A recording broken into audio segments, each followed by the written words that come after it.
Some of you may know him as the host of The Good Life on KNSS Radio 1330 AM on Saturdays at noon. Others may know him from teaching a wine appreciation class at Wichita State. Still others know him as a huge philanthropist who donates thousands of dollars of wine dinners and wine baskets to charity auctions every year. Well, however you may know Guy Bauer, as you'll see, there's more to him than meets the eye. My goal is if I could taste a different wine every day, I'd be happy. Maybe two. Oh, three. 3 different wines every day. How about 4? Do I hear 4? Just a taste. I don't want to drink them. It's not about drinking, it's about tasting.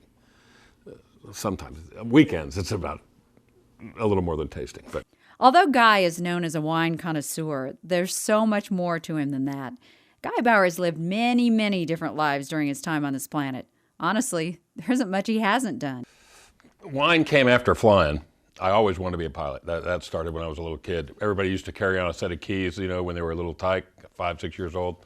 I did, but mine were for an airplane, not for a car. That was always the driving force, and really still is today. And it's still huge fun. And as some pilots are prone to say, I would probably do it for free. Right now, Guy is a full-time FedEx pilot. But before he took that job, he served our country in the Air Force. But I'm getting a little ahead of myself. To find out what led Guy to becoming a wine expert, we need to go back to his childhood. My folks were in the restaurant business, and they entertained, and they drank wine before wine was cool. And wine was not cool then. We're talking, this is in the early 60s. And the folks had a decent wine list, really. It was mostly French. Back then, my folks drank inexpensive wine. They'd drink Carlo Rossi, or Christian Brothers out of a 3-liter jug. And a 3-liter jug's pretty easy to pilfer without getting caught. Don't tell. I think you just did. But it was never a drinking thing, it was a tasting thing. Guy's first job wasn't at a high-end restaurant with an amazing wine list, though. It began at America's most famous burger joint, McDonald's.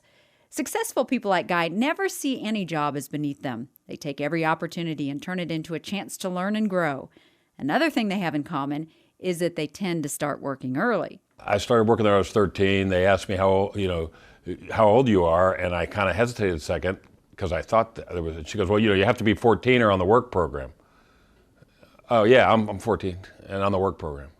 I didn't even know what the work program was. That's when his career at McDonald's began. Like most highly successful people, Guy took on responsibilities at a very young age and started climbing the corporate ladder immediately. And I learned a lot really fast. I had a great owner. He had a single store when I started there. 4 years later, he opened a new store and he gave it to me. I oversaw construction, did all the hiring. I'm a sophomore in college. I was working 60 hours a week and going to school for a time. Guy ran that store for 3 years. During that time, he won an award for having the highest retention rate of employees ever in the Southwest region. Then he decided it was time to learn even more. And you learn a lot. I went to Hamburger U. I have a degree in hamburgerology. There's so many people today that have worked at McDonald's. And I truly think that, I don't think President Obama ever worked at McDonald's, but someday a president will have worked at McDonald's. While working at McDonald's, Guy was also going to college on an ROTC scholarship. When he graduated, he was commissioned as second lieutenant and was one of only 4 students selected to go on active duty. Although he was well on his way to a very lucrative and successful career at McDonald's, his childhood dream of flying planes won out, and he left to go to pilot training. I was a captain, a brand new captain on flying status in Spain 7 years into my career when I caught up to the pay that I left at McDonald's. Despite changing his life plan, Guy continued his success streak. What was your career like in the Air Force? Too fast. Really? 20 years in the blink of an eye. Only 20% of Guy's pilot training class of 50 were good enough to be fighter qualified. Guy was in that 20%. In Spain, from that first year on, I was gone a minimum of 180 days a year. Guy won several Top Gun awards during his career. He was kind of like that Tom Cruise character in the movie Top Gun. There was a lot of girls fighting over me then, but as you can see from some of these pictures, that was many years and 120 pounds ago. As a pilot, Guy was considered to be one of the best of the best of the best. And, I applied for the Thunderbirds, made the finals. Was very excited. The Thunderbirds, it was so cool. I got to go on the road with them, got to fly. About the time they were about ready to say, okay, you're in, I got a call to be in the initial cadre of the F-117 stealth fighter. For those of you who know about the stealth fighter, it was a highly top secret project at that point. In fact, it was so top secret that they flew at night when no one could see them. Guy was the 43rd pilot to ever fly that plane. It is it's the highest security clearance you can have without working in the bowels of the Pentagon. Before I could get the orders, though, I had to meet out in the middle of a soccer field in England with a guy in civilian clothes. This is like a movie. There was elements of that. In 1990, after 15 years of active duty flying, Guy left the Air Force and moved to Kansas to keep flying F-16s and finish up his 20-year career in the Kansas Air National Guard. He retired in '96 as a lieutenant colonel. At the time, he thought he'd stay in Kansas 4 or 5 years. That was 21 years ago. It turned into we can't imagine staying to we can't imagine leaving. And anybody who has lived here for more than a year and doesn't just sit there with their finger in their nose will realize there's more to do here. There's more fun people. It is probably the coolest place to live. It's one of the most economic places to live in the world, I think. And it grows on you. People talk, they smile, they wave. And we're not going anywhere. Kansas is cool. So how did Guy go from being a pilot to becoming a wine expert? While still in the military, Guy started doing a radio show about food and wine with his brother. They called it The Good Life. That show debuted in 1988 in Miami, Florida. And we did it on Sunday early in the morning. It was great fun. We weren't getting paid, but we got to interview a lot of really great folks, and we just had a ball. And when I left there and came here, I thought, well, it's over. That was really fun, but it won't happen.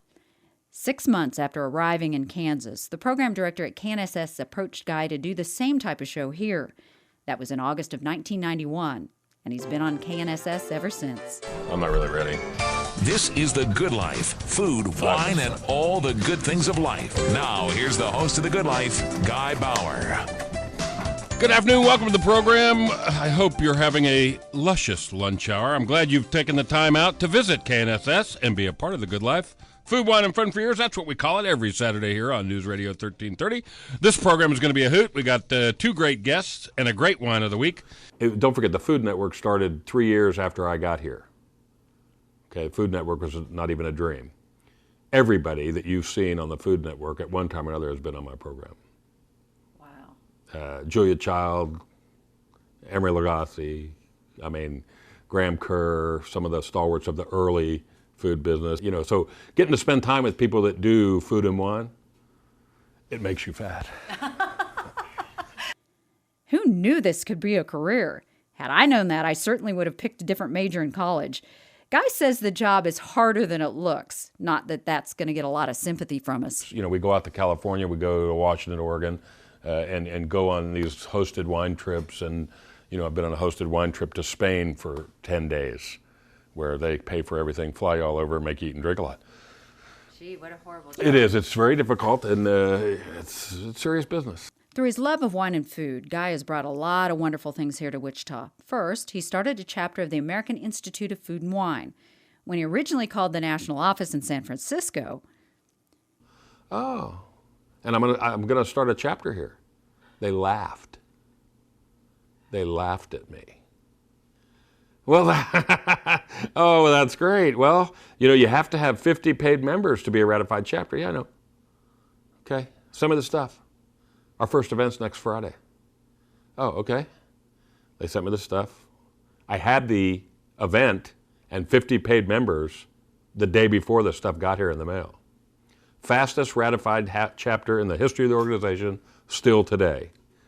We started at number 37 out of 37 chapters. Before I turned over the reins after 3 non-consecutive 2-year tours as chairman, we were number 18 out of 37 chapters in size. Wichita is now number 4, and that's in comparison to New York, Chicago, and Northern California. This is a Wine Advocate 92, gets some great write-ups, Great producer of Pinot Noir as well. So that's going to be a hoot. As we told you earlier in the story, Guy also teaches a wine appreciation class at Wichita State. Since 2000, over 1,800 people have enjoyed his classes at WSU. It continues to amaze me.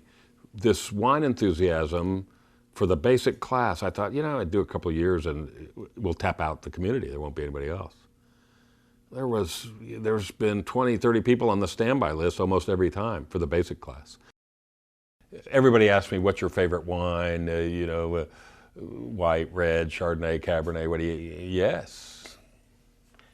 For me, whether it's standing up in front of a class at WSU teaching wine appreciation, or whether it's holding a tasting at the Airport Hilton, or being a part of an AIWF event and giving some presentation, and letting somebody taste wine and watching them go, wow, man, I didn't know.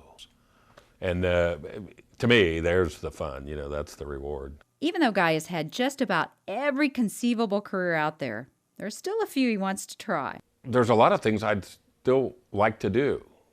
I want to get back in a garage band. Drums were a big part of Guy's life in his younger years. He was so good, he was offered a scholarship in music, so he hopes to find time to play the drums again someday. But in the meantime, he's enjoying all the things he has now. It's easy looking back on everything, and sometimes I even look back and go, man, things really worked out good. How the heck did that happen? Choose wisely, choose unwisely. I've been lucky and usually got everything over here on this side. Because you've changed technically career paths many times, and a lot of people, you were doing so well at McDonald's and you're successful. Most people would say that the security would make them stay. You were It was all about flying. It was always about flying, always has been. Being a wine expert ranks up there pretty high too. So right now, he's got the best of both worlds, flying for FedEx during the week and sharing his enjoyment of food and wine in his spare time. Not a bad gig, if I say so myself. I'd go back and forth as to what my favorite was. Well, I have no favorite. There is no favorite. It's, what do you got? I have a glass. Besides judging wine competitions all over the country, Guy also holds 1 to 2 wine tastings at the Airport Hilton every year that are open to the public. If you'd like to attend one, go to this website to get your name on the list. But sign up quickly. The seminars fill up fast. If you know someone who has a successful, inspirational, or motivational story to tell, well, we want to know about it too. We've made it very easy for you to tell us.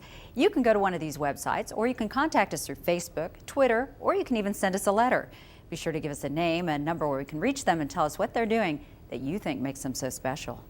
Thanks for watching It's All Good. I'm Sierra Scott. If you have a dream you think will make the world better, don't let anything stop you. It's All Good with Sierra Scott. Brought to you by Central Security Group. Peace of mind you can afford.